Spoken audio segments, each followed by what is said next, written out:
All right, my name is Jacob Freeman. I'm the product manager at EVGA. So let's take a look at some of the stuff that we have here.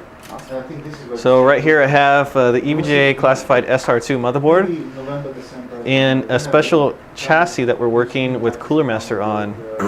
And we also have 4 GTX 480s on the EVGA power supply as well. So this is kind of like an all EVGA machine. So you're able to see that the 4 cards, the motherboard is able to be powered by a single EVGA power supply. The power supply is a 1200 watt power supply.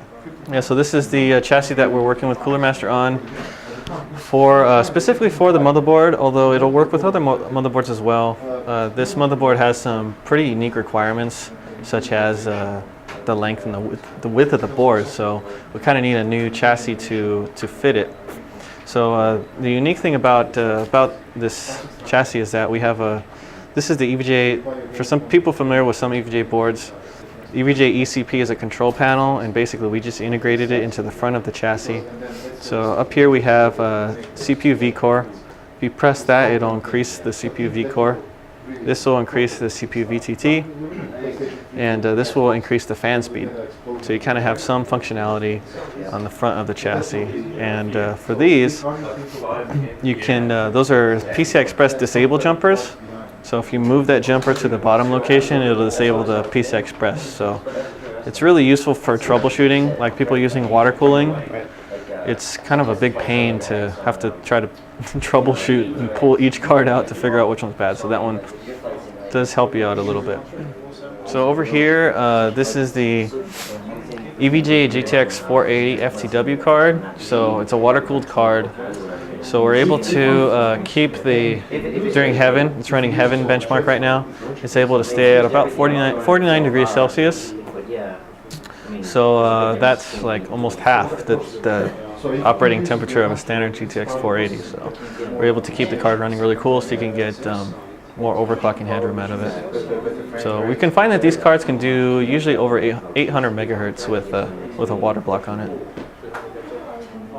So this is the GTX 470 Superclocked Plus actually, and the reason we call it that is because it has a backplate and it has a high flow bracket. So when we combine these two together, we're able to drop the GPU temperature by about 7 degrees maximum. Really? But the coolest thing about it that we find that our users like is just the aesthetics. They just like the way that the backplate looks. Yeah, definitely. So it gives it kind of a clean look, but can also help cool off your GPU a bit. This board we just launched. It's called the X58 FTW3. And so what it is we took our existing X58 SLI design and we upgraded it. We added SATA 6 support, 2 ports, and then we added USB 3. So here's another one. This heatsink's not final. It'll look a little bit different. This is the X58 Classified 3. So what this one is similar, once again similar to the Classified, except it adds again SATA 6 2 ports and then USB 3 2 ports. Nice. And here's the last new X58 board that we have.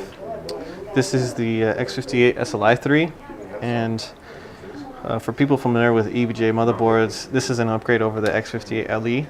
So we took the LE and then we added, once again, USB 3 SATA 6. So it's a kind of a low-cost X58 board, but it has a lot of features. So here it is, the EVGA classified SR2 motherboard. So kind of the biggest, baddest of all motherboards. So it supports dual Xeon processors, supports up to 48 gigs of RAM, supports 4-way SLI. It's an enormous motherboard that needs a special chassis to fit. So we have a couple of certified chassis. The one that we're working on, we have one with mountain mods. There's also a Lee & chassis that'll work as well. So for the user who wants everything, the fastest motherboard on the planet, then this would be the one for sure. How is this being received as far as feedback? Very good, actually. Really? We find that this motherboard kind